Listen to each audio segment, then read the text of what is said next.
الحمد لله والصلاة والسلام على مولانا رسول الله وآله وصحبه. معشر الضباط، يسعدنا أن نستقبل اليوم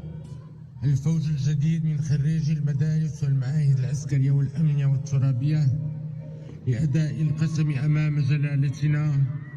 بصفتنا القائد الأعلى ورئيس أركان الحرب العامة للقوات المسلحة الملكية. ونغتنم هذه المناسبة للإشادة بما تتميز به مختلف مكونات قواتنا العسكرية والأمنية من كفاءة واقتدار في النهوض بواجبها الوطني والاجتماعي والإنساني. وقد قررنا أن نطلق على فوجكم اسم السلطان أحمد المنصور الذهبي، أحد ملوك المغرب الكبار، وقد تميز عهده بالتقدم والاستقرار بمختلف مناطق البلاد وانفتاحه على العمق الإفريقي جنوب الصحراء، إضافة إلى توطيد علاقات المغرب مع أوروبا. فكونوا رعاكم الله في مستوى ما يرمز إليه هذا الاسم من غيرة وطنية والتزام بمقدسات الأمة واستقامة وانضباط ووفاء لشعاركم الخالد الله الوطن الملك. والسلام عليكم ورحمة الله تعالى وبركاته.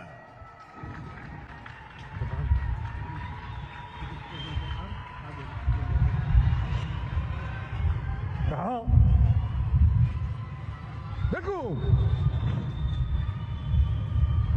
القسم. أقسم بالله العظيم أن أخلص لله ولملكي وأن أتفانى في خدمة وطني ودفع كل خطر يهدده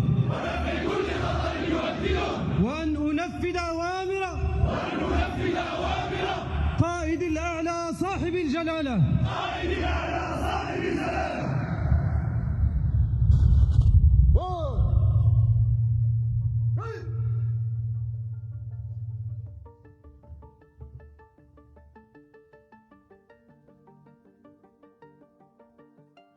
أدى الضباط الجدد خريجو المدارس العسكرية وشبه العسكرية القسم بين يدي صاحب الجلالة الملك محمد السادس نصره الله، القائد الأعلى ورئيس أركان الحرب العامة للقوات المسلحة الملكية، في حفل أداء القسم في هذا اليوم المجيد الذي يوافق عيدا راسخا في وجدان الشعب المغربي، عيد العرش، في ذكراه 26، مناسبة تعكس كل سنة تلك الرابطة المتينة والعروة الوثقى التي تجمع العرش بالشعب. وقد تفضل جلالة الملك فأطلق على الفوج الجديد اسم السلطان أحمد المنصور الذهبي. هي صورة من صور الوطنية الحقة تعكس عظمة الانضباط والوفاء للوطن وعراقة التقاليد العسكرية المغربية الأصيلة، لحظة خالدة في أذهان الضباط الجدد خريجي المدارس العسكرية وشبه العسكرية، وهم يقفون صفوفا متراصة أمام قائد الأمة صاحب الجلالة الملك محمد السادس نصره الله، القائد الأعلى ورئيس أركان الحرب العامة للقوات المسلحة الملكية، في هذا اليوم التاريخي في مناسبة عظيمة، عيد العرش المجيد. الضباط الجدد يؤدون القسم بكل فخر وإجلال أمام جلالة الملك، مؤكدين ولاءهم التام للوطن والعرش، ومستعدين لبذل كل غال ونفيس في سبيل الدفاع عن وحدة المغرب وسيادته، متعهدين بالطاعة والتضحية والانضباط انسجاما مع القيم النبيلة التي تغرسها القوات المسلحة الملكية طيلة مدة التكوين، سواء في الدفاع عن وحدة الوطن وصيانة أمنه واستقراره، أو في مجال الأعمال الاجتماعية والإنسانية داخل الوطن وخارجه، ملتزمة بروح الوطنية والتجند والانضباط المشهود بها للقوات المسلحة الملكية في النهوض بواجبها الوطني، وذلك في وفاء دائم للشعار الخالد الله الوطن الملك.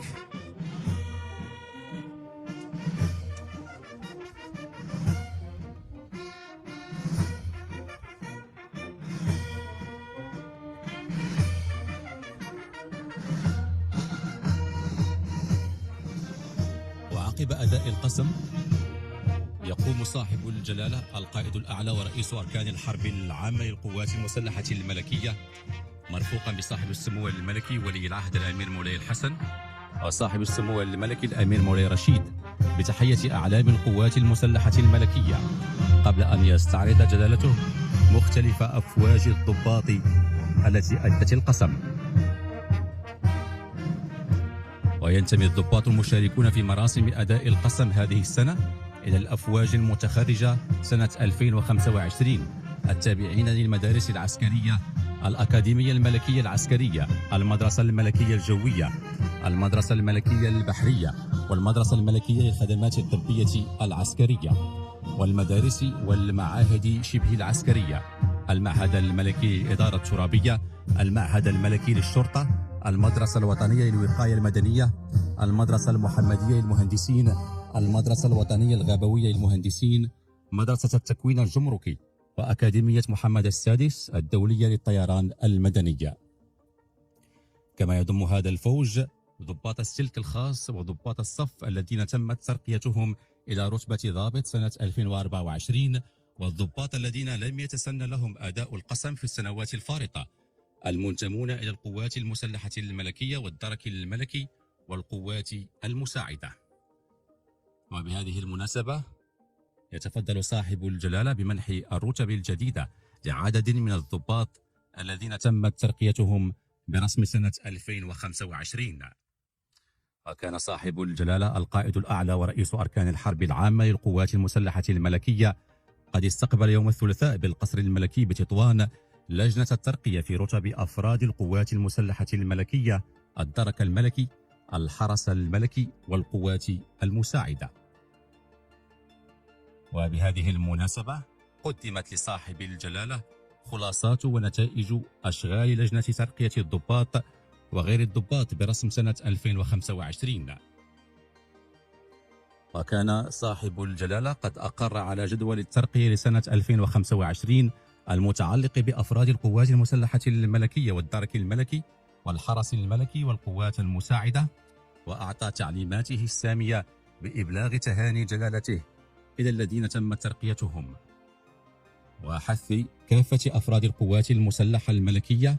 على الاستمرار في التفاني في إنجاز مهمتهم النبيلة، وفاء منهم بالشعار الخالد: الله، الوطن، الملك.